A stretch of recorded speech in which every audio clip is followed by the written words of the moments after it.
वैष्णवांचा आजच्या या शनिवारी सत्संग कार्यक्रमामध्ये स्वागत आहे। विशेष सौभाग्याची गोष्ट आहे की प्रभू रामचंद्रांच्या पावन भूमीतून अयोध्येमधून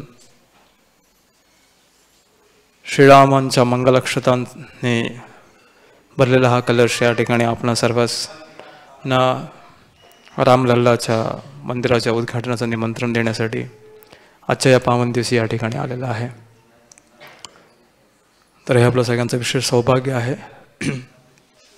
प्रभू श्री रामचंद्राच्या चरणकमलाचे स्मरण करून आणि समस्त वैष्णवांच्या आशीर्वादाने आणि श्री गुरूंच्या आशीर्वादाने आणि त्यांच्या चरणावरती प्रार्थना करून आपण आज या ठिकाणी जी शृंखला आपली चालू आहे वृंदावनचे 6 गोस्वामी, तर त्या शृंखलेतील आज आपण 3ऱ्या गोस्वामींवरती चर्चा करणार आहोत आणि त्यांचं नाव आहे रघुनाथ दास गोस्वामी किंवा पूर्वाश्रमीचे रघुनाथ मुजुमदार। त्यांचं पुढे जाऊन नाव झालं रघुनाथ दास गोस्वामी। तर यांच्याविषयी आपण चर्चा करणार आहोत। ही चर्चा आहे श्री चैतन्य चरितामृत नावाचा जो ग्रंथ आहे त्याच्या अंतलीलेतला अध्याय 6वा, त्याच्यामधून आपण ही चर्चा करण्याचा यथाशक्ती प्रयत्न करणार आहोत। तर ही चर्चा करण्यापूर्वी समस्त गुरुवृंद आणि समस्त वैष्णवांच्या आशीर्वादांची अत्यंत आवश्यकता आहे। खरं तर वैष्णव संस्कृती इतकी सुंदर आहे की या वैष्णव संस्कृतीमध्ये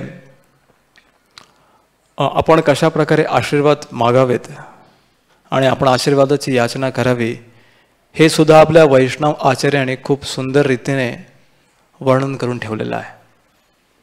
तर या ग्रंथाचे जे रचनाकार आहेत कृष्णदास कविराज गोस्वामी, हा चैतन्य चरितामृत ग्रंथ आहे। त्याच्या सुरुवातीलाच आणि बऱ्याचशा अध्यायांच्या सुरुवातीला कृष्णदास कविराज गोस्वामी विविध प्रकारे श्री चैतन्य महाप्रभूंची आणि भगवान श्रीकृष्णांची आणि विशेषतः भगवत भक्तांच्या कृपेची विशेष आशा आणि अपेक्षा करत त्यांना नम्रतेनं प्रार्थना करतात। तसंच आपल्या याच वैष्णव संप्रदायामध्ये एक विशेष आचार्य आहेत आणि त्यांचं नाव आहे देवकीनंदन दास ठाकूर। त्यांचं एक सुंदर गीत आहे, एक वैष्णव भजन आहे। आपण त्या वैष्णव भजनाच्या अर्थापासून या विषयाला आपण आज सुरुवात करणार आहोत। त्यांनी त्यांच्या भजनामध्ये लिहून ठेवलेलं आहे, वृंदावन वासी जत वैष्णवेर गण प्रथम वंदन करी सबार चरण। श्री चैतन्य महाप्रभूंचे जे भक्तगण आहेत ते सर्व दूर पसरलेले आहेत। त्यातले काही भक्तगण यांची सर्वप्रथम वंदना करावी तर ते वृंदावन वासी जत, वृंदावनमध्ये ज्यांचा वास आहे ते आहेत। वृंदावनातले जे व्रजवासी गौडीय वैष्णव आहेत त्यांची प्रथम वंदना देवकीनंदन ठाकूर करतायत। प्रथम वंदना करी सबार चरण। श्री चैतन्य महाप्रभूंचे जे भक्त आहेत तर ते अनेक ठिकाणी आहेत। म्हणून एका दुसऱ्या ठिकाणाचं वर्णन करताना ते म्हणतात, नीलाचल वासी जत महाप्रभुर गण भूमिते पडिया वंदन सबार चरण। नीलाचल वासी जत, नीलाचल म्हणजे जगन्नाथपुरी, नील पर्वतावरती भगवान जगन्नाथ निवास करतात। तर या नीलाचल पर्वतामध्ये, नीलाचल क्षेत्रामध्ये श्री चैतन्य महाप्रभूंचे बरेचसे अनुयायी आणि भक्तगण या ठिकाणी निवास करतात। तर देवकीनंदन ठाकूर त्यांनाही वंदन करतायत। पुढे म्हणतात, नवदीप वासी जत महाप्रभूर भक्त। श्री नवदीप धामामध्ये श्री चैतन्य महाप्रभूंचे भक्त निवास करतात।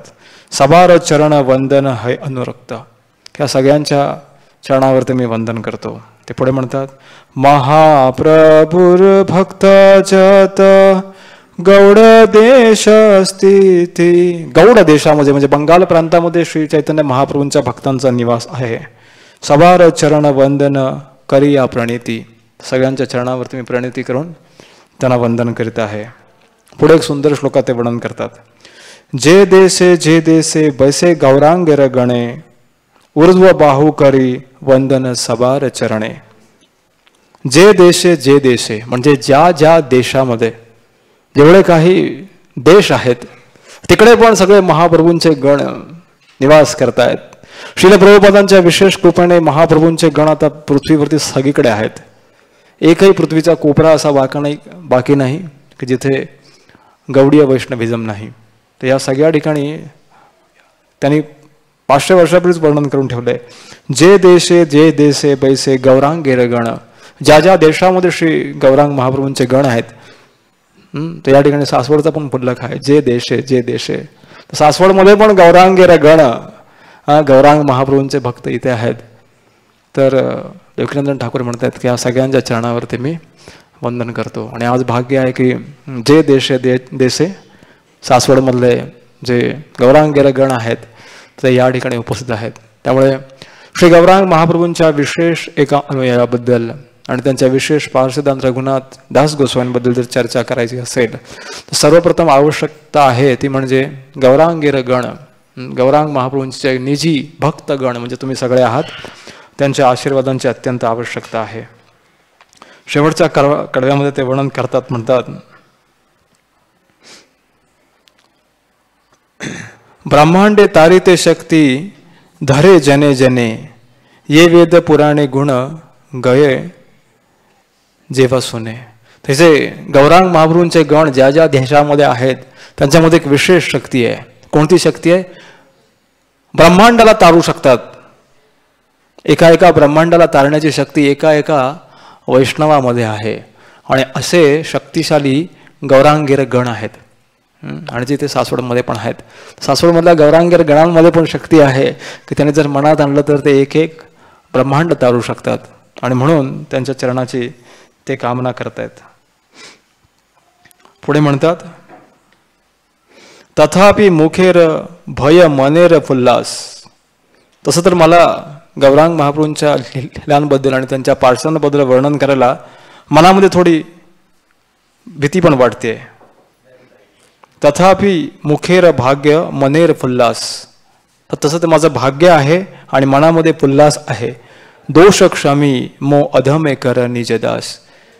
की माझ्यामध्ये जे काही दोष आहेत त्याला क्षमा करा आणि तुमचा दास म्हणून स्वीकार करा. तो या प्रकारे प्रार्थने देवकी नंदन दास ठाकूरांनी ही प्रार्थना केली आहे. आणि ह्या प्रार्थनेला उच्चारण करून आपण आता पुढच्या भागाकडे जात आहोत.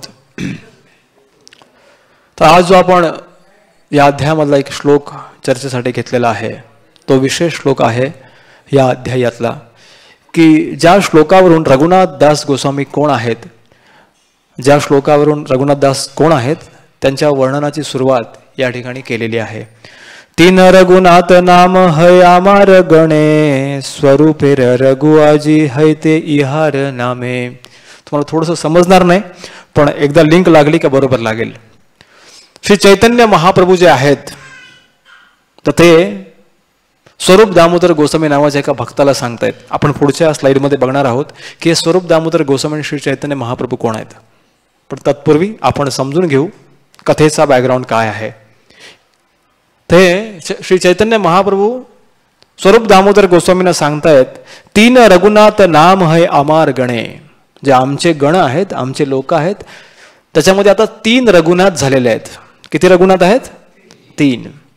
आणि हा जो आता रघुनाथ तुमच्या समोर उभा आहे त्याला मी आज नाव देतोय स्वरूपेर रघु आजी हैते इहार नाम. मी आज त्यांना असं नाव देतोय. आजपासून याचं नाव होत आहे स्वरूपेर रघु. म्हणजे स्वरूपाचा रघु, स्वरूप दामोदर गोस्वामींचा रघु. त्याचं तात्पर्यापासून आपण पुढे बघणार आहोत की स्वरूप दामोदर गोस्वामी कोण आहेत, हे रघुनाथ दास गोस्वामी कोण आहेत आणि श्री चैतन्य महाप्रभू कोण आहेत. तत्पूर्वी आपण त्याचा अनुवाद वाचूया. तो अनुवाद माझ्याकडे हिंदीमध्ये आहे. तो या प्रकारे आहे. अब मेरे संगियों में 3 रघुनाथ है. आज से यह रघुनाथ स्वरूपेर रघु, स्वरूप दामोदर का रघु कहलाएगा. तात्पर्य, श्री चैतन्य महाप्रभु के संगियों में 3 रघु थे. त्यांच्या संघामध्ये, त्यांच्या कंपनीमध्ये त्यांच्या सोबत 3 रघु होते. कंपनी म्हणजे बाहेरची कंपनी नाही, त्यांच्या संघामध्ये.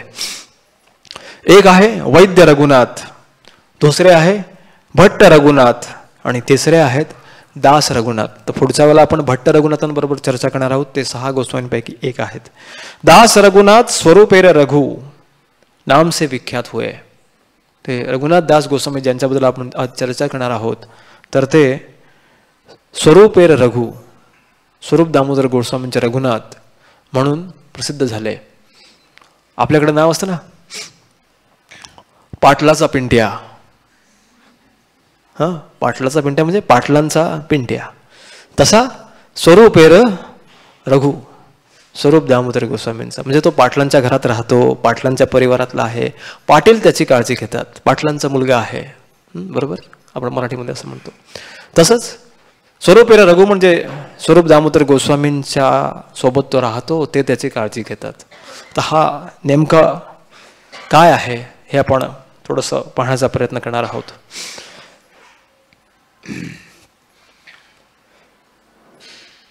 तत्पूर्वी पहिला आपण हे पाहूया, हे नेमके कोण आहेत. हे पहिल्यांदा आपल्याला आता चैतन्य चरितामृत थोडंसं समजून घ्यावं लागेल. जर रघुनाथ दास गोस्वामी आणि ह्या 6 गोस्वामींना जर आपल्याला समजायचं असेल तर बंगालमधली सर्वोत्कृष्ट सुंदर मिठाई आपल्याला खावी लागेल. श्रील प्रभुपाद म्हणतात की बंगाल हा प्रदेश जो आहे तो मिठाईसाठी खूप प्रसिद्ध आहे. मिठाई म्हणजे रसगुल्ला, विशेषतः बंगालचा रसगुल्ला खूप प्रसिद्ध आहे. तर श्रील प्रभुपाद म्हणतात की श्री चैतन्य चरितामृत हा जो ग्रंथ आहे हा बंगाल प्रांतातला एक विशेष मिठाई आहे. तर ही मिठाई पहिल्यांदा आपल्याला समजून घ्यावी लागेल, तर आपल्याला मग रघुनाथ दास गोस्वामी समजतील. आता कसं समजायचं ह्यांना की हे चैतन्य महाप्रभू आणि चैतन्य चरितामृत, चैतन्य चरितामृत, चैतन्य महाप्रभूंच्या चरित्राचं वर्णन करणारा ग्रंथ, त्याचं नाव आहे श्री चैतन्य चरितामृत. मग हे चैतन्य कोण आहेत? तर आपल्या सगळ्यांना राधा आणि कृष्ण माहीतच असतील. भारतात सगळ्यांना माहीत असतात राधा आणि कृष्ण. तर राधा आणि कृष्ण यांनी विशेषतः भगवान श्रीकृष्ण यांनी 5000 वर्षापूर्वी येऊन गीता सांगितली. पण आपल्याला काल काय जेवलं होतं हे आठवत नाही. तर ती 5000 वर्षाची गीता कधी आठवायची? म्हणून ती जेव्हा धर्माचा लोप होतो तेव्हा भगवंत पुन्हा आविर्भूत होतात धर्माची पुनर्स्थापना करण्यासाठी. म्हणून भक्ताच्या स्वरूपात भगवान कृष्ण पुन्हा एकदा अवतरित झाले 500 वर्षापूर्वी. आणि एका विशेष पद्धतीने अवतरित झाले. कशा प्रकारे? श्रीकृष्ण स्वतः अवतरित झाले. त्यांच्या मूळ शक्ती म्हणजे श्रीमती राधाराणीचा स्वभाव घेऊन. भाव राधाराणीचा आहे आणि श्रीकृष्ण स्वतः अवतरित झाले. श्रीकृष्ण चैतन्य राधा कृष्ण नाही अन्य. श्रीकृष्ण चैतन्य हे कोण आहेत? तर राधा आणि कृष्ण हे दोन्ही एकत्र आहेत. पूर्वी सर्व सुखाचा उपभोग घेण्यासाठी कृष्ण हे 2 झाले, कृष्ण आणि राधा झाले. आणि पुन्हा त्याच्यापेक्षा जास्त सुखाचा अनुभव करण्यासाठी 2 असलेले राधा आणि कृष्ण श्रीकृष्ण चैतन्य महाप्रभूंच्या स्वरूपात एक झाले. पहिले एकच होते कृष्ण, मग एकाचे 2 झाले, मग पुन्हा 2चे 1 झाले. जेव्हा ते 2चे 1 होतात तेव्हा त्यांना श्री चैतन्य महाप्रभू असं म्हणतात. आपण या ठिकाणी बघू शकतो पिवळ्या वस्त्रामध्ये जे आहेत तर श्री चैतन्य महाप्रभू आहेत. आणि हे बंगाल प्रांतामध्ये नवदीप मायापूर या ठिकाणी त्यांचं प्राकट्य झालं. जेव्हा श्री चैतन्य महाप्रभूंचं प्राकट्य होतं तेव्हा भगवान श्रीकृष्ण ज्या ठिकाणी निवास करतात ती मूळ जागा श्रीधाम वृंदावन जसंच्या तसं श्रीधाम मायापूर म्हणून प्रकट केलं जातं. भगवान श्रीकृष्णांचं नेहमीचं निवासस्थान आहे श्रीधाम वृंदावन. पण जेव्हा राधा आणि कृष्ण एकत्र होतात आणि चैतन्य महाप्रभूंच्या स्वरूपात प्रकट होतात तेव्हा तेच धाम स्वतःला श्री नवदीप मायापूर म्हणून प्रकट करतं. वृंदावनमध्ये भगवान श्रीकृष्ण रासलीलेचं आस्वादन करतात. परंतु कलियुगाच्या लोकांच्या डोक्यामध्ये रासलीला सामावणार नाही.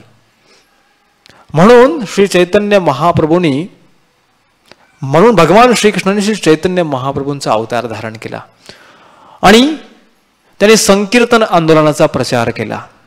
हे जे संकीर्तन आंदोलन आहे ते भगवान श्रीकृष्णांच्या रासलीलेपेक्षा काही वेगळं नाही. भगवान श्रीकृष्णांची वृंदावनातली रासलीला व श्री चैतन्य महाप्रभूंनी दोन्ही हात वरती करून हरे कृष्णा कृष्णा कृष्णा हरे हरे हरे राम राम राम हरे हरे या प्रकारे केलेलं जे कीर्तन आहे हे एकच आहे. ते या प्रकारे भगवान श्रीकृष्ण कलियुगामध्ये हरे कृष्ण महामंत्राच्या स्वरूपात प्रेमाची जी सर्वोत्तम अवस्था आहे तिला प्रकट करतात. अनार्पित चरित्रानं म्हणजे जे पूर्वी कधीच प्रकट केलेलं नव्हतं अशा प्रकारची वस्तू राधा आणि कृष्णांमुळे जे प्रेम आहे ते सर्वसामान्य माणसाला सुद्धा उपलब्ध व्हावं म्हणून संकीर्तन आंदोलनाच्या रूपात श्री चैतन्य महाप्रभूंनी 500 वर्षापूर्वी नवदीप मायापूर धामामध्ये प्रकट केलेला आहे. जेव्हा नवदीप धामामध्ये श्री चैतन्य महाप्रभू प्रकट होतात तर ते एकटेच प्रकट होत नाहीत तर त्यांच्या सर्व सरंजामासहित त्यांच्या पार्षदांसमवेत त्यांच्या विशेष लोकांसमवेत ते प्रकट होतात. गोलोक श्री वृंदावन धामामध्ये भगवान श्रीकृष्ण त्यांच्या विशेष सखा आणि सखींसोबत निजी पार्षदांसोबत निवास करतात. गोलोक वृंदावनामध्ये भगवंताचं एक नाव आहे श्री गोपीनाथ. काय नाव आहे? जोरात काय नाव आहे? आणि आपलं मुंबईमध्ये एक मंदिर आहे त्या विग्रहांचं पण नाव आहे श्री श्री राधा गोपीनाथ. हेच ते विग्रह आहेत. तर या गोलोक वृंदावनामध्ये राधा गोपीनाथ म्हणजे गोपीनाथजी स्वयं कृष्ण स्वतःच्या पार्षदांसोबत निवास करतात आणि त्यांच्या प्रमुख पार्षदांपैकी त्यांचा एक जो महत्वाचा पार्षद आहे ते म्हणजे श्रीमती राधाराणी आहे. जेव्हा श्री चैतन्य महाप्रभूंच्या स्वरूपात भगवान स्वतःला प्रकट करतात तेव्हा ही राधाराणी सुद्धा प्रकट होते. ती कोण असते? तर या इकडच्या फोटोमध्ये एक लाल रंगाचे वस्त्र परिधान केलेले एक भक्त आहेत. यांचं नाव आहे गदाधर पंडित. काय नाव आहे? जोरात. तर हे गदाधर पंडित हे श्रीमती राधाराणी आहेत. आणि मग राधाराणीच्या ज्या सखी आहेत जे एकदम जवळचे पार्षद आहेत राधाराणीचे ते सुद्धा स्वतःला प्रकट करतात. भगवान श्रीकृष्णांच्या बाजूला राधा गोपीनाथजींच्या बाजूला एक सखी थांबलेली आहे तिकडच्या बाजूला. ती आहे ललिता सखी. कोण आहे? ही ललिता सखीच स्वतःला प्रकट करते स्वरूप दामोदर गोस्वामी म्हणून. ललिता सखी काय प्रकट होते? जोरात. काय प्रकट होते? जोरात. स्वरूप दामोदर गोस्वामी. काय म्हणून? व राधाराणीच्या या बाजूला जी सखी उभी आहे श्रीपाद भाऊ बरोबर आहे ना? हा. तर या बाजूला जी सखी आहे त्या सखीचं नाव आहे विशाखा सखी. काय नाव आहे? जोरात. तर ही विशाखा सखी रामानंद राय म्हणून प्रकट होते. काय म्हणून प्रकट होते? चला आता एकदा पुन्हा आपण पुजळणी करूया. राधाराणी कोण म्हणून प्रकट होते? गदाधर पंडित. ललिता सखी काय म्हणून प्रकट होते? स्वरूप दामोदर गोस्वामी. व विशाखा सखी काय म्हणून प्रकट होते? रामानंद राय. तर या प्रकारे यांचे निजी पार्षद या ठिकाणी प्रकट होतात. अजून एक महत्वाचा पार्षद आहे ज्याचा पुढे आपला संदर्भ लागणार आहे. तर भगवान श्रीकृष्णांच्या लीलेमध्ये त्यांचा एक निकटचा विस्तार जो जवळजवळ त्यांच्याच सारखा आहे. फक्त एकाच गोष्टीचा फरक आहे तो म्हणजे दोघांच्या रंगामध्ये फरक आहे. कृष्ण काळे आहेत आणि तो गोरा आहे. त्याला बलरामजी असं म्हणतात. तर हे बलरामजी पण स्वतःला प्रकट करतात श्री नित्यानंद प्रभूंच्या स्वरूपामध्ये. आपण या फोटोमध्ये बघू शकतो की निळ्या रंगाचं वस्त्र परिधान केलेले एक भक्त कीर्तन करत आहेत. ते आहेत श्री नित्यानंद प्रभू. जे बलराम आहेत तेच कोण बनतात? नित्यानंद प्रभू. आता हे स्वरूप दामोदर गोस्वामी, रामानंद राय आणि श्री नित्यानंद प्रभू यांचा संबंध काय आहे आजच्या विशेष रघुनाथ गोस्वामींच्या जीवनाशी ते आपण थोडंसं पुढे पाहणार आहोत. तत्पूर्वी श्री चैतन्य चरितामृत या ग्रंथाचे रचनाकार कृष्णदास कविराज गोस्वामी ज्यांच्याबद्दल आज आपण वर्णन करणार आहोत, रघुनाथ दास गोस्वामी त्यांचेच शिष्य आहेत. आणि त्यांचे हे शिष्य रघुनाथ दास गोस्वामी हे श्री चैतन्य महाप्रभूंचे शिष्य आहेत. आणि या रघुनाथ दास गोस्वामींचे शिष्य आहेत कृष्णदास कविराज गोस्वामी, की ज्यांनी हा श्री चैतन्य चरितामृत हा ग्रंथ लिहिला आहे आणि श्री चैतन्य महाप्रभूंच्या गुणांचं वर्णन यामध्ये केलेलं आहे. तर ते श्री चैतन्य महाप्रभूंचं वर्णन करताना एक सुंदर श्लोकाची रचना त्यांनी केलेली आहे.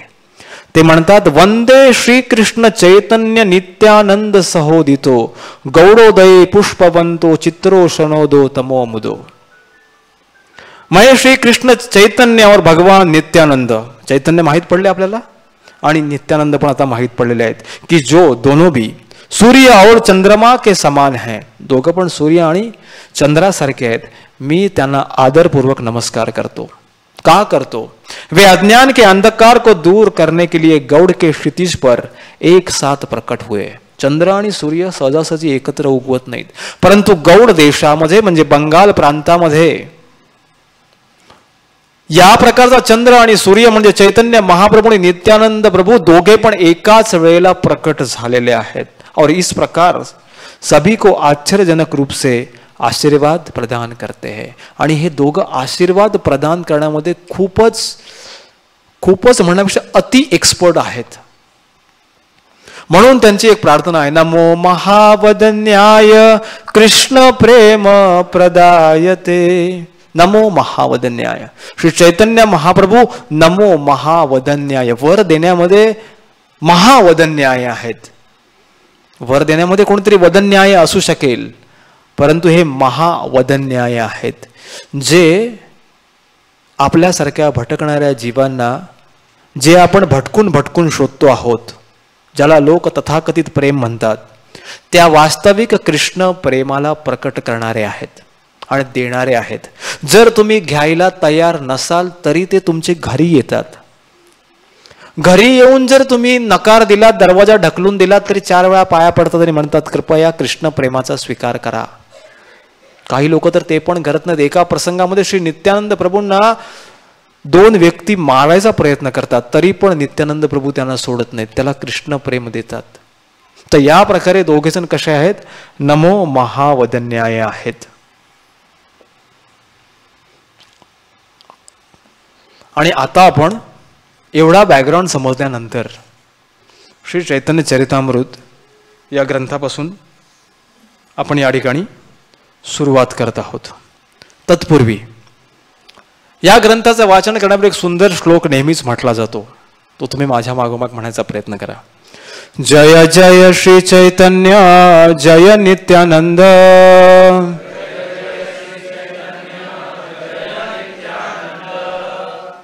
जेव्हा आपण वंदे मातरम म्हणतो की नाही, तेव्हा कसा आवाज येतो, तसं नित्यानंद प्रभूने चैतन्य महाप्रभूंचं नाव घेताना आवाज यायला पाहिजे. परत एकदा, जय जय श्री चैतन्य जय नित्यानंद,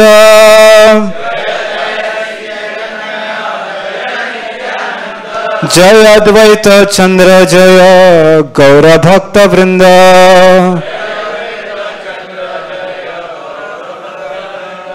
या 5 लोकांचं वर्णन आहे. श्रीकृष्ण चैतन्य, प्रभू नित्यानंद, श्री अद्वैत गदाधर. तर या सगळ्यांना मी नमस्कार करतो असं कृष्णदास कविराज गोस्वामी म्हणत आहेत. श्री चैतन्य महाप्रभू वेगवेगळ्या प्रसंगात वेगवेगळ्या ठिकाणी त्यांनी निवास केला. बालपणी नवदीप मायापूरमध्ये राहिले. त्याच्यानंतर त्यांनी संन्यास ग्रहण केला. त्यांच्या आईने त्यांना सांगितलं की तू नीलाचल धामामध्ये म्हणजे श्री जगन्नाथपुरीमध्ये निवास कर. मग त्यांनी जगन्नाथपुरीमध्ये निवास करायला सुरुवात केली. जगन्नाथपुरीचा निवास करता करता त्यांनी दक्षिण भारताची यात्रा केली. दक्षिण भारताची यात्रा करता करता एकदा ते पंढरपूरला पण आले. काही वैष्णव असं म्हणतात की ते जेजुरीच्या मार्गे पंढरपूरला गेले. तिथून परत ते माघारी जगन्नाथपुरीमध्ये गेले. आणि शेवटची त्यांच्या आयुष्याची, त्यांच्या जीवनाची, त्यांच्या लीलेची जी 18 वर्ष आहेत, तर त्यावेळेत त्यांनी जगन्नाथपुरीमध्येच निवास केला. संन्यास झाल्यानंतर सगळीकडे जाऊन प्रचार केला भगवंताच्या हरिनाम संकीर्तनाचा. सगळ्यांना हरिनाम वाटलं. परंतु शेवटची वर्ष जी आहे त्याला अंत्यलीला असं म्हणतात. म्हणून या पुस्तकाच्या भागाचं नाव आहे श्री चैतन्य चरितामृत अंत्यलीला. तर या ठिकाणी ज्या लीलेचं वर्णन केलेलं आहे ते प्रसंग आहेत की जेव्हा श्री चैतन्य महाप्रभू नीलाचल धामामध्ये म्हणजे जगन्नाथपुरीमध्ये निवास करत होते. आणि या ठिकाणी ते प्रचार करत नव्हते, तर भगवंताच्या हरिनामाचं अतिशय तीव्रतेने आस्वादन करत होते. बरेचसे भक्त म्हणतात की आपलं संकीर्तन आंदोलन आहे म्हणजे हरिनाम दुसऱ्याला देण्यासाठी आहे. परंतु चैतन्य महाप्रभूने तर हरिनाम दिलेला आहे, पण तेवढंच नाही तर स्वतः पण त्याचं आस्वादन केलेलं आहे आणि त्यासाठी विशेष वेळ राखून ठेवलेला आहे. श्री चैतन्य महाप्रभूंनी श्रीमद भागवतम ग्रंथाचं आस्वादन केलं. जगन्नाथपुरी मधल्या तोटा गोपीनाथ नावाच्या मंदिरामध्ये बसून तिथे ते दररोज गदाधर पंडितांकडून दररोज भागवत ऐकत असत. म्हणून भागवत केवळ वाटण्यासाठी नाहीये, वाटण्यासाठीच आहे, पण सोबत वाचण्यासाठी पण आहे. केवळ हरिनाम दुसऱ्याला जाऊन संकीर्तन ऐकवण्यासाठी नाहीये, तर स्वतः पण करण्यासाठी आहे. हेच चैतन्य महाप्रभूंनी केलं. त्याचं वर्णन करताना ते म्हणतात, येतमत गौरचंद्र भक्त गण संगे नीलाचले नाना लीला करे नाना रंगे. येतमत या प्रकारे श्री चैतन्य महाप्रभू भक्त गण संगे, एकटे नव्हते तर कोणासोबत होते? भक्त गण संगे. म्हणून आपण भक्तांच्या संघामध्ये राहिलं पाहिजे.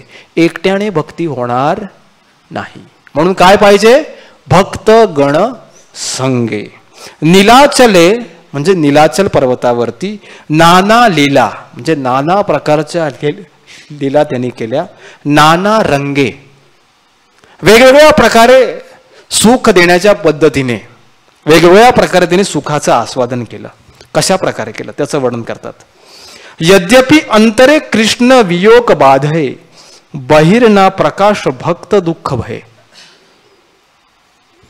तर चैतन्य महाप्रभू आहेत हे कोण आहेत? साक्षात कृष्ण आहेत. पण भाव कोणाचा आहे? राधाराणीचा भाव आहे.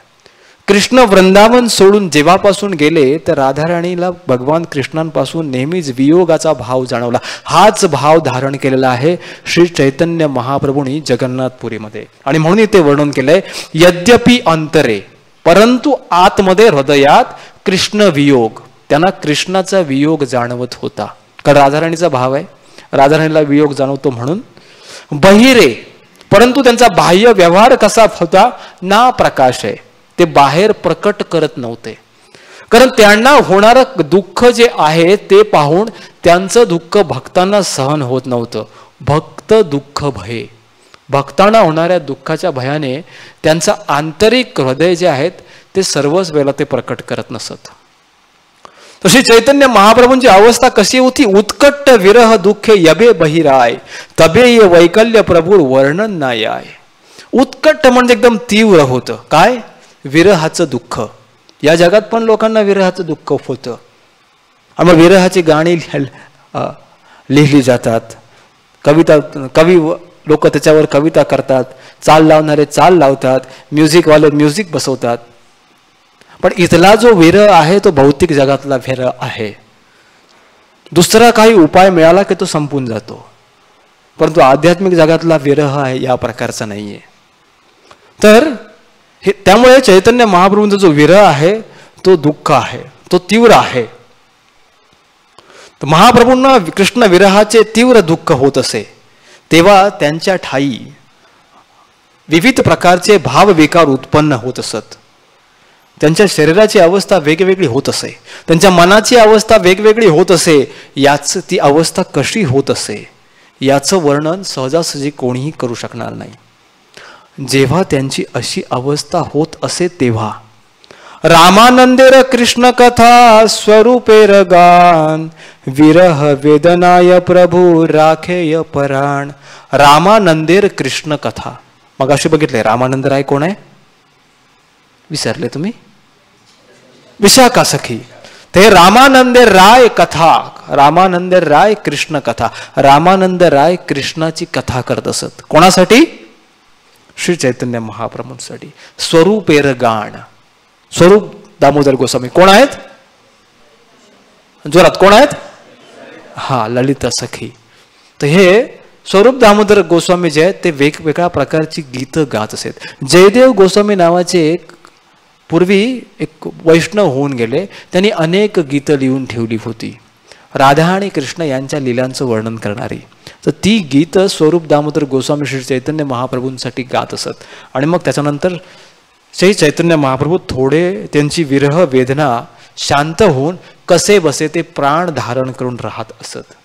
दिने दिने प्रभू नाना संगे हय अन्यमन, रात्री काले बाडे प्रभू विरह वेदन.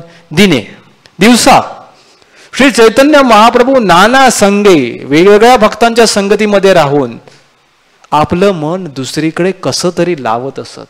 रात्री काले, पण रात्र मात्र अवघड जात असे. रात्री काले बाडे प्रभूर, बाडे म्हणजे वाढत असे. त्यांची विरह वेदना रात्री काळामध्ये खूप वाढत असे. तारसुख हेतू संगे रहे दुईजन, कृष्ण रस श्लोक कीते करेन सातवण. हे दोघ जण सोबत असत. कोण? रामानंद राय व स्वरूप दामोदर गोस्वामी. जेव्हा वृंदावनमध्ये श्रीमती राधाराणीला भगवान कृष्णांचा विरह तीव्रता त्याची वाढत असे तेव्हा दोन सखी त्यांच्या सोबत असत. एक म्हणजे ललिता सखी आणि दुसरी म्हणजे विशाखा सखी. तर तेच दोघे जण इथे राधाराणीच्या भावामध्ये जे श्रीकृष्ण स्वतः आलेले आहेत चैतन्य महाप्रभूंच्या स्वरूपात, त्यांच्या सोबत इथे त्यांची विरह वेदना कमी करण्याची सेवा करत आहेत. तर आपण बघू शकतो की श्री मायापूर धाम आणि श्री वृंदावन धाम कशा प्रकारे एकमेकांशी जोडलेले आहेत. तर या प्रकारे हे दोघ जण रात्रभर विविध श्लोक आणि गीतांचं वर्णन करून यांचं वेदना शांत करण्याचा प्रयत्न करत असे. येई मत विरहे गौरला भक्तगण, रघुनाथ मिलन ये बेशुन भक्तगण. या प्रकारे बॅकग्राऊंड सेट झालेला आहे कथेचा. कशी चैतन्य महाप्रभूंची परिस्थिती कशी आहे याचं वर्णन कृष्णदास कविराज गोस्वामींनी केलेलं आहे. आणि कृष्णदास कविराज गोस्वामी आता म्हणत आहेत की याप्रमाणे श्री चैतन्य महाप्रभूंनी भक्त समुदायाला संगतीने घेऊन सुखाने विहार केला. आणि आता रघुनाथ दास गोस्वामींची श्री चैतन्य महाप्रभूंची कशी भेट झाली ते ऐका. आजची विषय वस्तू आताशी सुरू होत आहे. तर आता इथे भेटीचं वर्णन होणार आहे आणि या भेटीच्या वर्णनात आपल्याला कळणार आहे की रघुनाथ दास गोस्वामी कोण आहेत. पूर्वे शांतीपुरे रघुनाथ येबे आयला, महाप्रभुर कृपा करी तारे शिखाईला. पूर्वीची एक घटना सांगत आहेत. त्या घटनेला अजून एक बॅकग्राऊंड आहे. ते रघुनाथ दास गोस्वामी आहेत. त्यांच्या वडिलांचं नाव होतं गोवर्धन मुजुमदार आणि त्यांच्या बंधूंचं नाव श्रीपाद भाऊ काय होतं? हिरण्य मुजुमदार. तर हिरण्य मुजुमदार आणि गोवर्धन मुजुमदार हे दोघे भाऊ होते आणि हे अतिशय श्रीमंत होते. आणि त्यांच्या घरात एकच मुलगा होता, त्याचं नाव होतं रघुनाथ. रघुनाथ दास गोस्वामींकडे किंवा रघुनाथकडे अशी संपत्ती होती की सध्या ती टाटा आणि अंबानीकडे पण नाही. इंद्रासारखी संपत्ती होती त्यांच्याकडे. आणि त्यांचे वडील आणि काका दोघ जण अतिशय श्रीमंत होते. केवळ श्रीमंतच नव्हते तर वैष्णव पण होते. जेव्हा जेव्हा कधी वैष्णवांची सेवा करण्याचा प्रसंग गौड देशामध्ये येत असे तेव्हा तेव्हा ती सारी सेवा हे दोघं बंधू करत असत. परंतु या दोघांना एकच मुलगा होता. त्याचं जीवन तर राजासारखंच होतं, राजापेक्षा काही कमी नाही. गेल्या मागच्या अध्यायात आपण बघितलंय की बंगालचा राजा कोण होता? कोण होता? ते तर जगन्नाथपुरीचे राजे होते, बरोबर. कोण? नवाब हुसेन शहा. रघुनाथ दास रूप गोस्वामी आणि सनातन गोस्वामींच्या कहाणीमध्ये आपण हे नाव ऐकलेलं आहे, नवाब हुसेन शहा. तर नवाब हुसेन शहा तिथे राज्य करीत होता आणि त्याच्या राज्यामध्ये हे गोवर्धन मुजुमदार व हिरण्य मुजुमदार हे दोघ जण अतिशय मोठ्या पदवीवरती काम करत होते आणि त्यांच्याकडे राजासारखीच संपत्ती होती.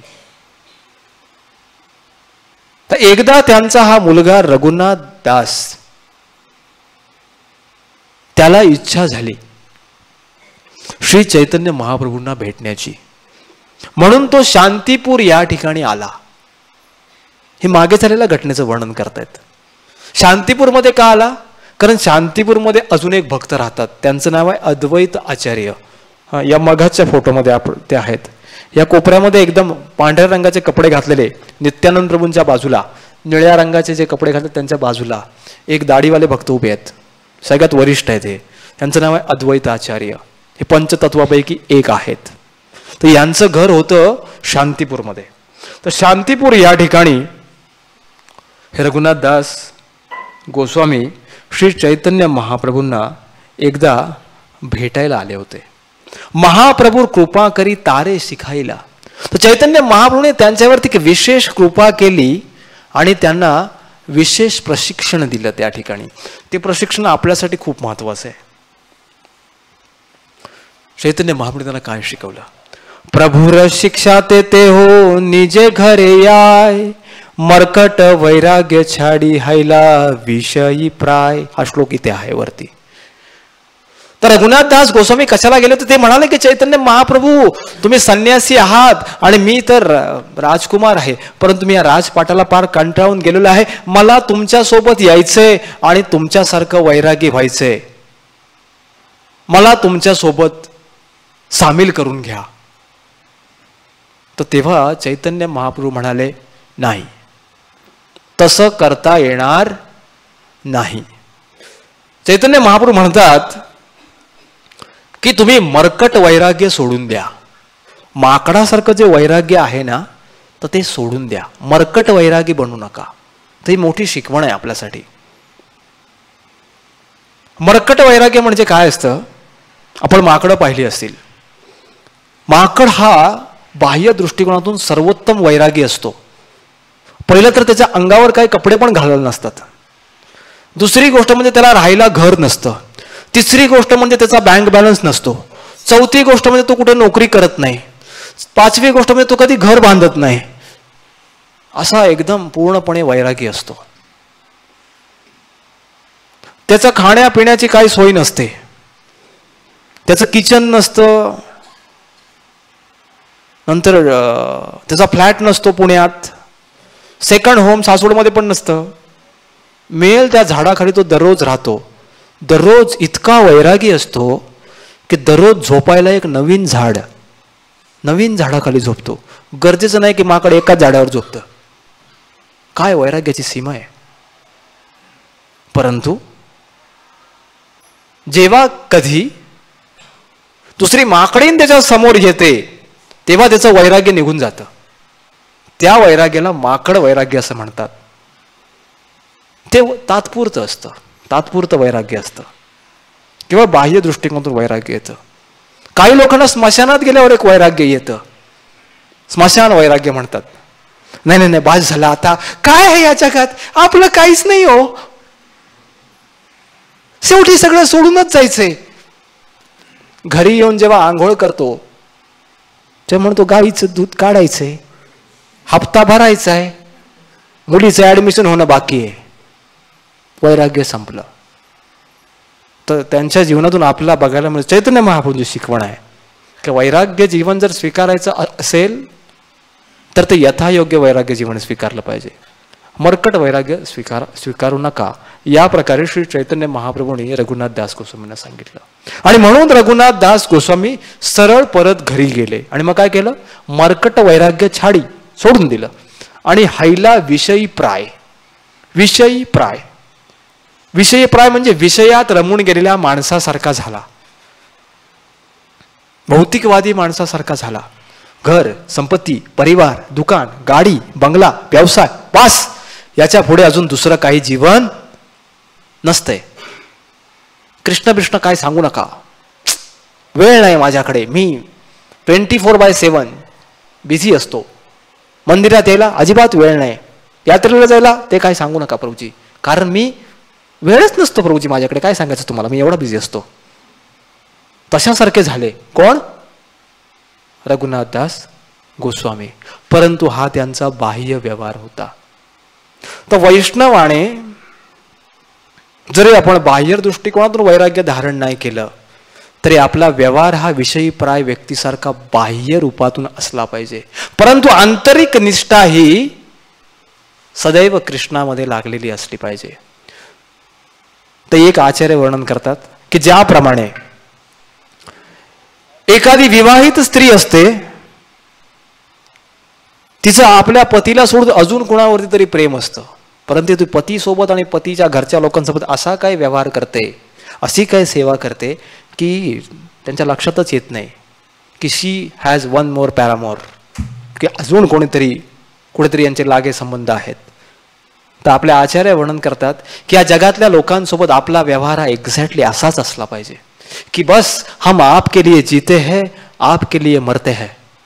पण हृदयामध्ये आपण एकाच माणसासाठी जगलं पाहिजे, ते म्हणजे प्रभू रामचंद्रांसाठी, भगवान श्रीकृष्णांसाठी. आणि मरायची जर वेळ आलीच तर आपण प्रभू रामचंद्रांसाठी आणि भगवान श्रीकृष्णांसाठीच आपलं शरीर, आपलं तन, मन, धन सगळं काही दिलं पाहिजे. तर हा आहे योग्य व्यवहार. तो रघुनाथ दास गोस्वामींनी कसा केला याचं वर्णन पुढे आहे. रघुनाथ भीतरे वैराग्य बाहिर करे सर्व कर्म. भीतरे वैराग्य, आतमध्ये त्यांच्या काय होतं, वैराग्य होतं. बहिरे करे सर्व कर्म, बाहेर सगळं काम करत होते. देखीत माता पितार आनंदित मन.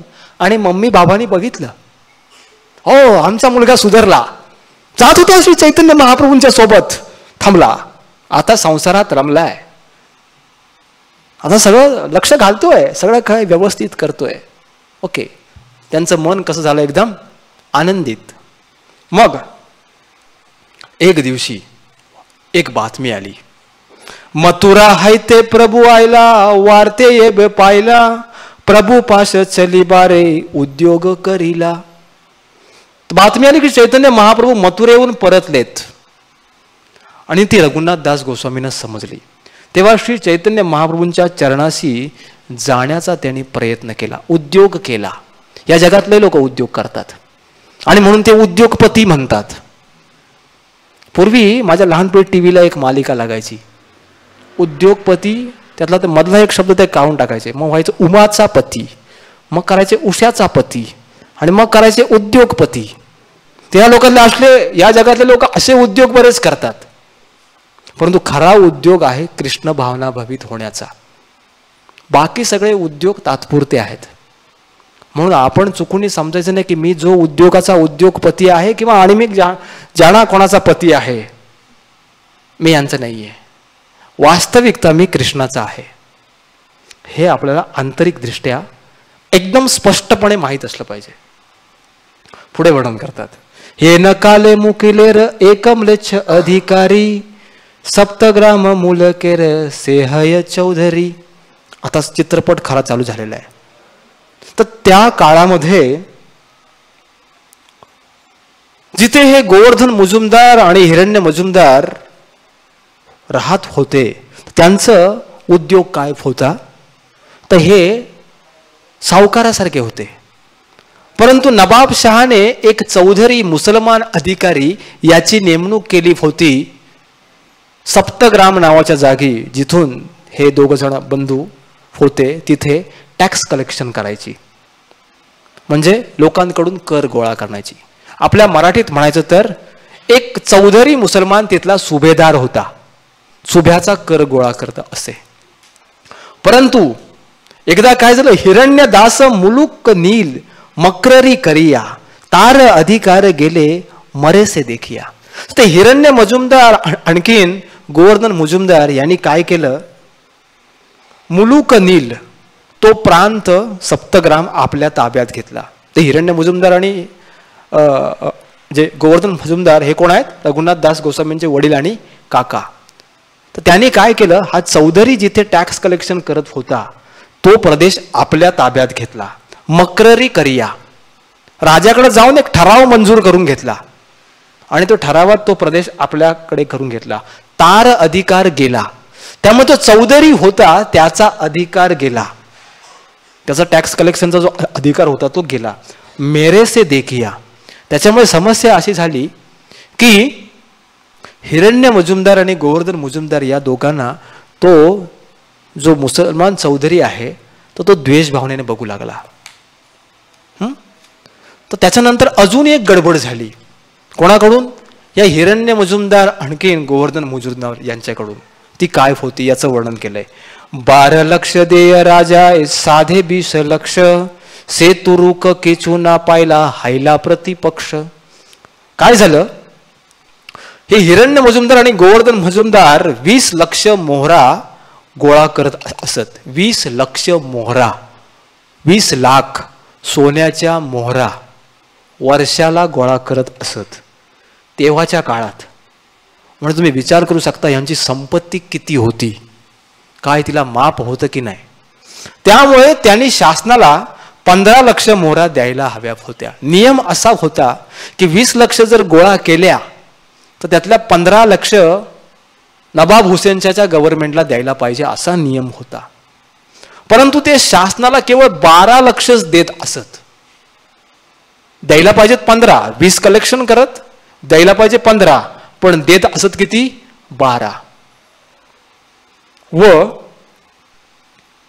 त्या 3 लाख मोहरा ज्या आहेत तर त्या आपल्याकडेच ठेवून घेत असत. कोण? हे हिरण्य मुजुमदार आणि गोवर्धन मुजुमदार.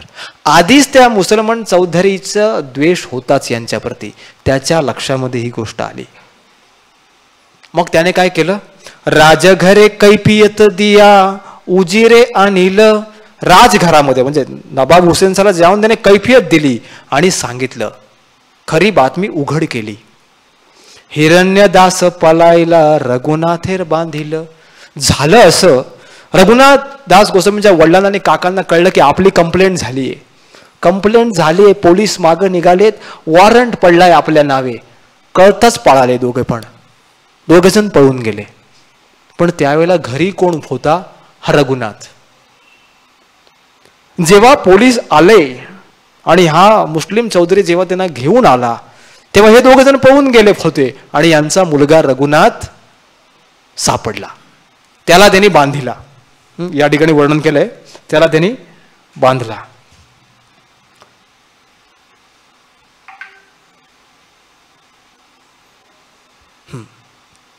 ओके. आता बांधून यांना त्यांनी जेलमध्ये नेलं रघुनाथला. प्रतिदिन रघुनाथ कर ये भर्सना. जेलमध्ये यांच्यासोबत काय केलं? दररोज रघुनाथची निर्भसना करत असे. हा मुस्लिम अधिकारी त्याला वाईट बोलत असे. बाप ज्येष्ठार आण नहे पाईब यातना. ते सांगित असे, बाप ज्येष्ठार आण. बाप म्हणजे वडील, बाप ज्येष्ठार म्हणजे वडिलांचा मोठा भाऊ, बाप ज्येष्ठार. तर बाप ज्येष्ठार म्हणजे तुझ्या वडिलांना आणि तुझ्या काकांना म्हणजे तुझ्या वडिलांच्या मोठ्या भावांना दोघांना पण घेऊन ये, नाहीतर तुला कठीणात कठीण शिक्षा दिली जाईल. या प्रकारचा तगादा लावला होता.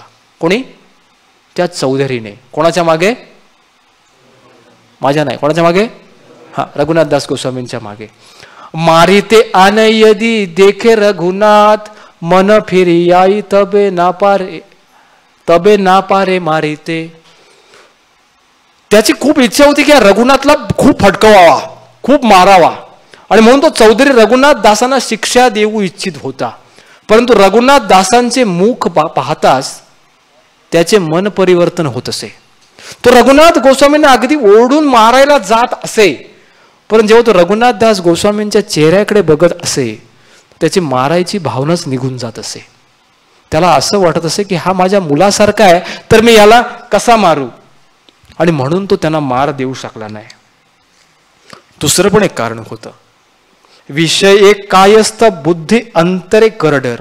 हे जे रघुनाथ दास गोस्वामी होते हे कायस्थ परिवारातले होते. कायस्थ परिवार त्यावर तिथे सन्माननीय मानला जाई, आणि म्हणून त्या समाजाला जो सन्मान होता त्या समाजातले हे आहेत, म्हणून त्यांना मारायची थोडी याला भीती वाटत असे. आता रघुनाथ दास गोस्वामींनी सगळ्या परिस्थितीचं अवलोकन केलं. कृष्ण भक्त बडा चतुर. कृष्ण भक्त कसा असतो? एकदम चतुर असतो. त्याने सगळ्या परिस्थितीचं अवलोकन केलं आणि ते या चौधरीला म्हणाले, तबे रघुनाथ किचू चिंतीला उपाय. रघुनाथ गोस्वामीने एक उपाय केला. विनती करी या कहे सेई म्लेच्छ पाय. त्या म्लेच्छ अधिकाराच्या जाऊन नमस्कार केला आणखीन त्यांना विनंती केली. काय म्हणतात बघा, कशी बुद्धी वापरली त्यांनी. आमार पिता ज्येष्ठ हय तोमार दुई भाय. ते म्हणले माझे वडील आणि माझे चुलते हे तुमचे भाऊच तर आहेत. भाई भाई तोमार कलह कर सर्वदाय. आणि सगळ्यांनाच माहित असतं दोन भाऊ नेहमीच भांडतात. त्यात नवीन ते काय, आपण सगळ्या घरात बघू शकतो. दोन भाऊ कशा ना कशा कारणावरनं नेहमीच भांडतात. लहानापासूनच, मोठे व्हायची काही आवश्यकता नाही, लहानापासूनच चॉकलेटवरून पण भांडतात. तर दोन भाऊ नेहमीच भांडत असतात. ते म्हणतात भावंडांमध्ये असं भांडण होतच असतं. कभू कलह कभू प्रीती आणि ह्यार निश्चय नाही. कभू कलह, कभी कभी त्यांच्यात कलह होतो. कभू प्रीती, कधी कधी दोघं एकमेकाच्या खांद्यावरून हात घालून फिरतात. एवढी प्रीती प्रेम असतं. आणि ह्यार निश्चय नाही, याच्यात कधी प्रेम असेल आणि कधी भांडणं होतील याचा काय भरोसा नसतो. कली पुन तीन बाही कहीबा एक ठाय. काय गॅरंटी भविष्यात जाऊन तुम्ही तिघ जण पुन्हा एकत्र याल, या प्रकारे त्यांना सांगतात. आणि पुढे म्हणतात, ते म्हणतात आम्ही ऐचे पितार तैचे तुमार बालक. जसे आमच्या वडिलांना आम्ही मुलासारखे आहोत तसे तुम्ही, तुमच्यासाठी पण आम्ही मुलासारखे आहोत. तुम्ही तर आमचे काका आहात. आणि आम्ही तोमार पाल्य तुम्ही आमार पालक. तुम्ही तर आमचे, मी तुमचं पाल्य आहे, तुमच्याकडून पालन केला जाणार आहे आणि तुम्ही आमचे पालक आहात. तेव्हा तुम्ही मला कसं काय मारू शकता. ते म्हणतात ज्याप्रमाणे मी माझ्या वडिलांचा पुत्र आहे त्याप्रमाणे तुमचा सुद्धा पुत्र आहे. पालक हया पाल्येर ताडीत ना इच्छुया. तर वडिलांनी कधी मुलाला असं मारायचं नसतं. तुम्ही सर्व शास्त्र ज्ञान जिंदा पीर प्राय. अहो तुम्हाला सगळ्या शास्त्राचं ज्ञान आहे. अहो एवढंच काय, तुम्ही इतके महान आहे की तुम्ही जिंदा पीर प्राय. तुम्ही जिंदा पीरच आहे. म्हणते ना जिंदा पीर, आप जिंदा पीर है, कितने महान है आप, या प्रकारे म्हणतात. येत शुनी सेई म्लच्छेर मन आद्र हैल. हे ऐकल्यानंतर तो जो म्लच्छ अधिकारी होता त्याचं मन एकदम विव्हल झालं. दाढी वाही अश्रू पडे कांदी ते लागेल. दाढी वाही, दाढीवरती त्याचे अश्रू वाहू लागले. दाढी वाही अश्रू पडे कांदीत लागेल. कांदीत म्हणजे तो रडायला लागला आणि त्याचे अश्रू वाहू लागले. असा चौधरी मुसलमान अधिकारी आहे, मोठी दाढी होती, दाढीवरून अश्रू खाली वाहू लागले.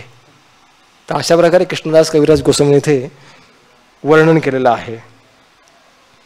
मग उजिरे कहिया रघुनाथ छडाईला, प्रीती करी रघुनाथ कही ते लागेला. चौधरीने वजिरेला बोलून घेतला, वजिरे आलम इनको छोड दो. लगेच रघुनाथ दास गोस्वामींना सोडलं गेलं. आणि मग तो म्हणाला, तोमार ज्येष्ठा निर्बुद्धी अष्टलक्ष खाय. की तुझा मोठा काका आणि तुझे वडील एकदम बुद्धू आहे, तेच केवळ पैसे खातात. आणि आम्ही भागी आमारे किचू देबे येऊया. अरे आम्ही पण त्याचे भागीदार आहोत, पण आमचा भाग मात्र हे देत नाही. तेव्हा पुढे म्हणतात, या तुम्ही तोमार ज्येष्ठाय मिलाय आमारे ये मते भाल है करून भार दिलू तारे. ते म्हण काम कर, तुझे ज्येष्ठ लोक आहेत ना त्यांच्यासोबत माझी मीटिंग करून घे आणि त्या मीटिंगमध्ये त्यांना जे उत्तम वाटेल ते त्यांना करू दे. मी सर्वस्वी त्यांच्याच निर्णयावरती अवलंबून आहे. इतका तो कन्व्हिन्स झाला. आणि मग रघुनाथ दास गोस्वामींनी चौधरींशी आणि वडिलांची भेट घडवून आणली आणि सगळं काही शांत करून दिलं. हे जेव्हा त्यांच्या आई वडिलांनी बघितलं तेव्हा त्यांचे आई वडील अत्यंत प्रसन्न झाले. काही दिवस गेले आणि एकदा रात्री रघुनाथ दास गोस्वामी घरातून पळाले. पण त्यांच्या वडिलांच्या लक्षात आलं की हा घरातून पळतोय श्री चैतन्य महाप्रभूंकडे जाण्यासाठी. आतापर्यंत नीट वागत होता आणि अचानक याला काय झालं. त्या रात्री त्यांना पकडून आणलं, बांधून ठेवलं. पुन्हा काही दिवस गेले. पुन्हा एका रात्री संधी बघून रघुनाथ दास गोस्वामी पळाले. असं दररोज होऊ लागलं. त्यांची आई हे बघून कंटाळली. एक दिवशी रघुनाथ दास गोस्वामीच्या वडिलांना ती म्हणाली की ह्या पोराला ना रस्सीने बांधून ठेवा. तेव्हा रघुनाथ दास गोस्वामींचे वडील म्हणाले, इंद्रसम ऐश्वर्य स्त्री अप्सरा सम ये सब बांधिते नारीले कर याहार मन. अरे तू दोरीची गोष्ट काय करते?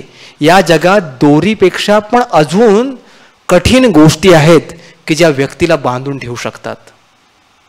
तर या रघुनाथकडे या दोन्ही गोष्टी आहेत. काय?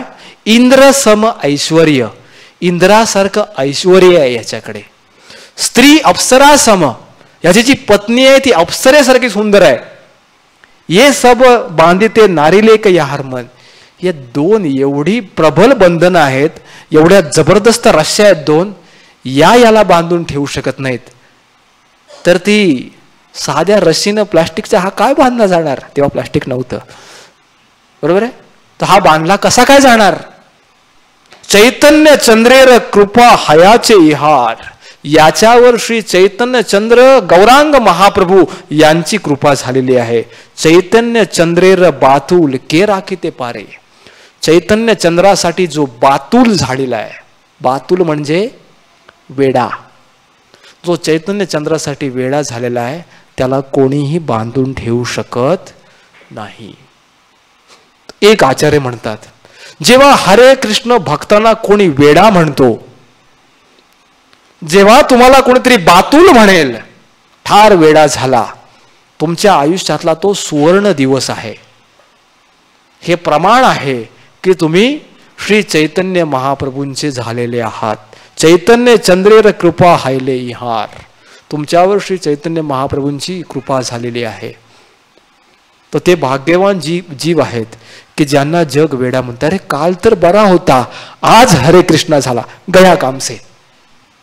जर तुम्हाला असं कोणी म्हणेल तर तुमची अवस्था बरोबर कोणासारखी आहे?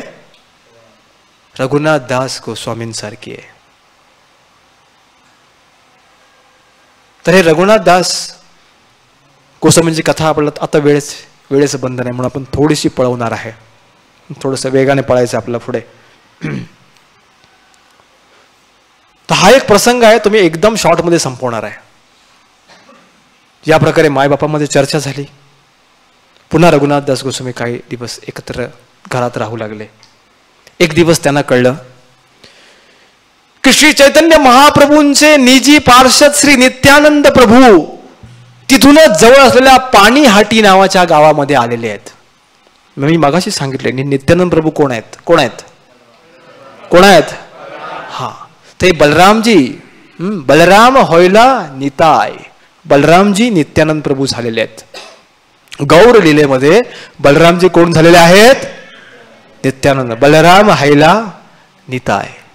तर हे नित्यानंद प्रभू सप्तग्रामापासून जवळ एक गाव आहे पाणीहाटी, तर पाणीहाटी या ठिकाणी आलेले आहेत.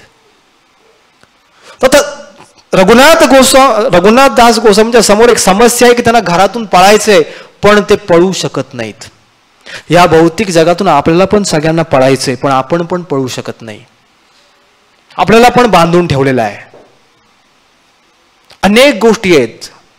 चैन आहे, चैन वेगवेगळ्या साखळ्या लावल्या आहेत. एक पायाला आहे, एक हाताला आहे, एक पोटाला आहे. मंदिरात जायचं म्हटलं की सगळ्या साखळ्या एकदम मागं खेचतात आणि आपण हाय तिथेच अडकून बसतो. आपल्याला पण इथून निघायचंय पण निघता येत नाही. आणि या जगात कितीही आपण प्रयत्न केले तरीही आपण निघू शकणार नाही. इतक्या प्रबळ शृंखलेनं आपण बांधलेलो आहोत. ही शृंखला एकच गोष्ट तोडू शकते, ती म्हणजे वैष्णवांची सेवा. जर आपण वैष्णवांची सेवा केली आणि वैष्णवांनी आशीर्वाद दिले तर या जगातलं कुठलंही बंधन आपल्याला बांधून ठेवू शकणार नाही. हीच गोष्ट नित्यानंद प्रभूंनी रघुनाथ दास गोस्वामी यांच्या जीवनात घडवली. रघुनाथ दास गोस्वामींना खबर मिळाली की नित्यानंद प्रभू पाणीहाटीमध्ये आलेले आहेत आणि म्हणून त्यांना भेटण्यासाठी रघुनाथ दास गोस्वामी गेले. रघुनाथ दास गोस्वामींना वडिलांनी एकटं पाठवलं नाही तर काही सैनिक सोबत पाठवले, काही ब्राह्मण सोबत पाठवले. कारण राजाचा मुलगा आहे, ब्राह्मणाचा मुलगा आहे. त्यांचं जेवण करायला काही लोक सोबत होते, काही त्यांचं संरक्षण करायला लोक होते, पळून जाऊ नये म्हणून लक्ष ठेवायला काही गार्ड सोबत होते. एवढा सगळा सरंजाम घेऊन रघुनाथ दास गोस्वामी चैतन्य महाप्रभूंना भेटायला गेले. तिथे स्वरूप दामोदर गोस्वामी होते. स्वरूप दामोदर गोस्वामींनी नित्यानंद प्रभूंना सांगितलं की तो बघा रघुनाथ आलेला आहे आणि तुम्हाला लांबूनच प्रणाम करतोय. नित्यानंद प्रभूंच्या लक्षामध्ये आलं की रघुनाथ आपल्याला भेटायला आलाय. तेव्हा श्री नित्यानंद प्रभू त्यांना म्हणतात, आपल्याला जर वेळ असता तर आपण श्लोकासहित वाचलं असतं, पण आपल्याला वेळ नाहीये, की हे चोरा तू इतका लांब का थांबलायस, इकडे जवळ ये. तर रघुनाथ दास गोस्वामींना ते म्हणतात की तू चोर आहेस आणि म्हणून तू एवढ्या लांब थांबतोयस, तू माझ्या जवळ ये. रघुनाथ दास गोस्वामींच्या हृदयाची अवस्था अशी आहे, ते म्हणतात की नित्यानंद प्रभू एवढे मोठे भक्त आहेत, श्री चैतन्य महाप्रभूंचे निजी पार्षद आहेत, आणि मी तर एक संसारात गुरफटलेला गरीब जीव आहे, मी यांच्या जवळ पण जाण्याच्या पात्रतेचा नाहीये. आणि नित्यानंद प्रभू इतके कृपाळू आहेत आणि इतके मिश्किल आहेत, इतके विनोदी आहेत की ते म्हणतात की तू चोर आहेस, चोर जसा लांब थांबतो तसा तू लांब थांबतोयस, इकडे जवळ ये. तरीही रघुनाथ गोस्वामी त्यांच्या जवळ जायला तयार नाहीत. शेवटी नित्यानंद प्रभूने त्यांना ओढून आपल्या जवळ आणलं आणि तू म्हणे चोरासारखा वागतोस, तू एक नंबरचा चोर आहेस आणि म्हणून मी तुला आज शिक्षा देतोय. आणि मग नित्यानंद प्रभूने त्यांना शिक्षा केली. वैष्णवेर क्रियामुद्रा पुंजे न जायते, असा काहीतरी श्लोक आहे ना प्रभूजी. वैष्णवाच्या क्रियामुद्रा ज्या आहेत त्या आपण समजून घेऊ शकत नाही. नित्यानंद प्रभूंना रघुनाथदास गोस्वामींना द्यायची कृपा, पण इकडे म्हणत आहे मी तुला देतोय शिक्षा. काय शिक्षा दिली? ते म्हणे माझे इथे सगळे भक्तगण बसलेले आहेत. तर नित्यानंद प्रभूंसोबत त्यांचे निजी पार्षद लोक असतात, त्यांची मोठी यादी आहे पुढच्या एका श्लोकात. तर ते सगळे बसलेले आहेत. तर माझी इच्छा आहे की तू यांना सगळ्यांना चिडा दही खाऊ घाल. पश्चिम बंगालमध्ये चिडा दही नावाचा एक विशेष पदार्थ बनतो. चिडा म्हणजे मराठीत आपण त्याला पोहे म्हणतो. तर चिडा म्हणजे पोह्याला दुधात व दह्यात भिजवतात आणि त्याच्यामध्ये मग वेगवेगळे पदार्थ टाकतात. खजूर, केळं, फणस, आंबा, कर्पूर, वेलची इत्यादी इत्यादी. आणि मग ते चांगला सुंदर प्रकारचं ते व्यंजन बनतं. मला वाटतं जून महिन्यात हा फेस्टिवल येतो, हा महोत्सव येतो, तो आपणही ते साजरा करतो. त्याचं नाव आहे चिडा दही चिडा महोत्सव. पाणीहाटी दही चिडा महोत्सव. पाणीहाटी गावाचं नाव आहे.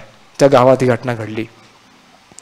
त्यांनी सांगितलं की तुझ्याकडे पैशाची काहीच कमी नाही, कारण तू एका राजाचा पुत्र आहेस.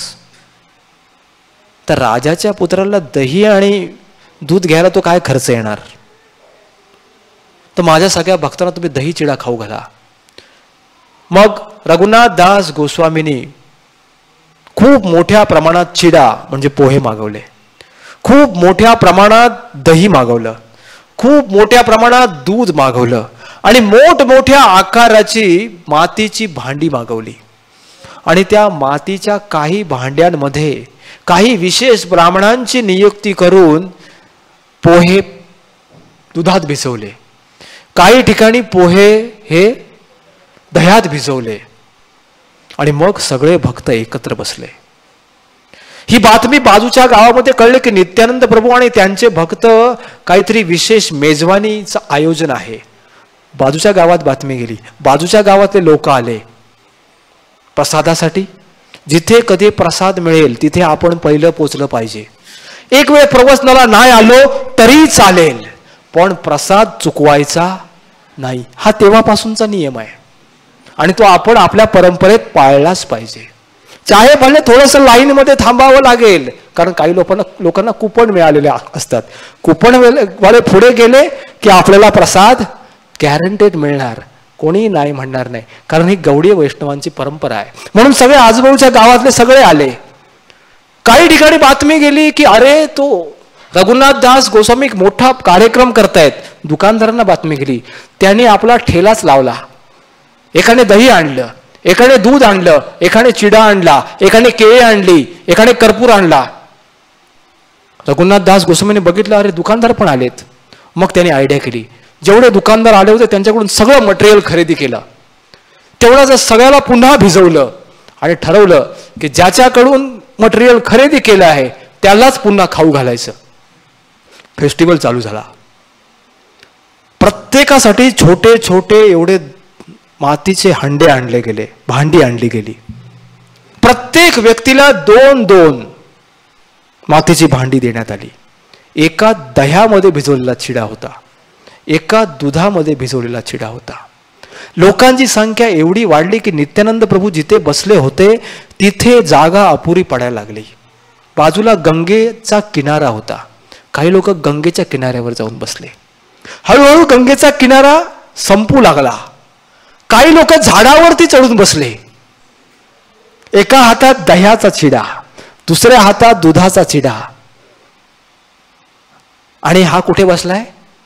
झाडाच्या वर. झाडं अपुरी पडायला लागली. नदीचा किनारा अपुरा पडायला लागला. काही भक्तांनी ठरवलं नदीच्या आतमध्ये जाऊन बसू. काही भक्त नदीच्या आतमध्ये जाऊन बसले, निम्मे पाण्यात निम्मे पाण्याच्या बाहेर. आणि कशी अवस्था आहे? एका हातात दुधाचा चिडा, एका हातात दह्याचा चिडा. आणि मग फेस्टिवल चालू झाला. तेवढ्यात नित्यानंद प्रभूने एक विशेष गोष्ट बघितली. त्या ठिकाणी श्री चैतन्य महाप्रभू प्रकट झाले. इथे या फोटोमध्ये, तिकडच्या पलीकडच्या. पण चैतन्य महाप्रभूंना सगळेच लोक पाहू शकत नव्हते, फक्त ठराविकच लोक बघत होते. चैतन्य महाप्रभूंचं मोठं स्वागत केलं नित्यानंद प्रभूंनी. या या या बसा. तर लोक म्हणतात हे या या या कोणाला म्हणतात? समोर तर कोणी दिसत नाहीये. पण नित्यानंद प्रभू बघत होते की चैतन्य महाप्रभू साक्षात आलेत. आणि मग सगळे लोक चिडा दही खाऊ लागले. मग नित्यानंद प्रभूंनी चैतन्य महाप्रभूंचा हात पकडला आणि जिकडे जिकडे लोक प्रसाद घ्यायला बसले होते, कोणी झाडावर, कोणी झाडाच्या खाली, कोणी पाण्यात, कोणी पाण्याच्या बाहेर, कोणी किनाऱ्यावर, जिकडे तिकडे तिकडे तिकडे नित्यानंद प्रभू चैतन्य महाप्रभूंना घेऊन फिरू लागले. आणि लोकांच्या लक्षात येत नाही की नित्यानंद प्रभू कोणाला काय दाखवतायत. हे बघा, हे बघा कसे खातायत, हे बघा हे चिडा खातायत, हे दह्याचा खातायत, हा दुधाचा खातायत. हे कोणाला तरी काहीतरी दाखवतायत, पण कोणाला दाखवतायत ते काही कळेना. शेवटी नित्यानंद प्रभू सगळीकडे चैतन्य महाप्रभूंना फिरवून घेऊन आले. मग बसले. मग पुन्हा 4 भांडी मागवली. त्याच्यामध्ये दही आणि चिडा होता. मग नित्यानंद प्रभूने आपल्या हाताने तो दही आणि चिडा चैतन्य महाप्रभूंना भरवला. लोक बघतात की ह्यांचा हात आत गेला भांड्यात, वरती आला आणि ते कोणाला तरी भरवतायत आणि तो चिडा गायब होतोय. कोण खातंय हे मात्र कोणालाच कळत नव्हतं. तेवढ्यात एक भक्त अजून आले. ते नित्यानंद प्रभूंना म्हणाले, अरे तुम्ही आता इथे दही चिडा खात बसलाय, मी तुमच्या घरी स्वयंपाक करून, माझ्या घरी स्वयंपाक करून ठेवलाय, तो कोण खाणार? नित्यानंद प्रभू त्यांना म्हणतात, तुमचा प्रसाद संध्याकाळी खाऊ, आता हा खाऊ द्या. कारण मला नदीच्या किनाऱ्यावर बसून प्रसाद घेण्याची जुनी सवय आहे. कारण जेव्हा ते बलरामजी आहेत तेव्हा यमुनेच्या काठावर ते आपल्या गोप बालकांसोबत बसून त्यांच्या आईने दिलेली शिदोरी एकत्र मिळून खातात. तेव्हा आता म्हणतात की आता मला तुमच्या घरातलं काय खायची इच्छा नाहीये, मला ती गोष्ट आठवते. ही गंगा माझ्यासाठी आता यमुना आहे. आणि मग बोलून त्यांनी सगळ्यांनी प्रसाद खाल्ला. श्री चैतन्य महाप्रभूंनी चिडादही आस्वादन केलं आणि मग चैतन्य महाप्रभू परत गेले. आणि मग नित्यानंद प्रभू सगळ्या भक्तांना म्हणतायत की आज रघुनाथ दासने अतिशय नम्रपणे सगळ्या वैष्णवांच्या सेवेसाठी हा चिडा दही कार्यक्रम आयोजित केलेला आहे. आणि हा रघुनाथाने दिलेला चिडा खाऊन सगळे भक्त अतिशय संतुष्ट झालेले आहेत. तेव्हा तुम्ही सगळ्या वैष्णवांनी याला आशीर्वाद द्या. काय आशीर्वाद द्या? की याला एक मोठी गाडी मिळू द्या, याला एक बंगला मिळू द्या, चांगली नोकरी मिळू द्या. तसा आशीर्वाद नाही द्या म्हणले. याला म्हणे असा सगळ्यांनी आशीर्वाद द्या की याचा संसार संपून जाईल आणि याचा संसार संपल्यानंतर हा श्री चैतन्य महाप्रभूंच्या चरणावरती पूर्ण रीतीने स्थित होऊन जाईल. चैतन्य चंद्रांचे चरण याला प्राप्त होतील. आणि सगळे वैष्णव जोरात म्हणाले हरिबोल. जोरात काय म्हणाले? परत एकदा जोरात काय म्हणाले? आणि मग असा आशीर्वाद प्राप्त झाला. काही दिवसांनी रघुनाथदास गोस्वामी घरी आले. तो एक वेगळा प्रसंग आहे, तो आता मी ते वर्णन करणार नाही. आणि एका रात्री एक विशेष योजना करून रघुनाथदास गोस्वामी पळाले. आता मात्र कायम स्वरूपीचे पळाले. तिथून पुढे रघुनाथदास गोस्वामी जगन्नाथपुरीमध्ये आले. त्याचा एक वेगळाच प्रसंग आहे. म्हणून या सेशनचा दुसरा पार्ट होणे आवश्यक आहे. त्याच्यामध्ये रघुनाथदास गोस्वामी जेव्हा जगन्नाथपुरीमध्ये आले तेव्हा त्यांनी काय केलं याचं वर्णन आहे. त्याच्यानंतर श्री चैतन्य महाप्रभू, नित्यानंद प्रभू हे सगळे पार्षद काही कालावधीनंतर भगवंताच्या धामात परत गेले. तेव्हा रघुनाथदास गोस्वामींना जीवन जगणं नकोसं होऊन गेलं. काही वैष्णवांच्या सांगण्यावरून रघुनाथदास गोस्वामी पुन्हा तिथून वृंदावनास गेले. तो एक वेगळाच प्रसंग आहे. तिथे जाऊन रूप आणि सनातन गोस्वामी तिथे राहत होते. आपण रूप आणि सनातन गोस्वामीबद्दल ऐकलेलं आहे. तिथे रघुनाथदास गोस्वामी त्यांच्या समवेत राहू लागले. तिथे रूप आणि सनातन गोस्वामींनी रघुनाथदास गोस्वामींना सांगितलं की जवळजवळ 18 वर्ष तुम्ही चैतन्य महाप्रभूंच्या वैयक्तिक संघामध्ये जगन्नाथपुरीमध्ये निवास केलात. आम्ही मात्र इथे वृंदावनामध्ये होतो. आम्हाला त्यांचा काही संघ मिळाला नाही.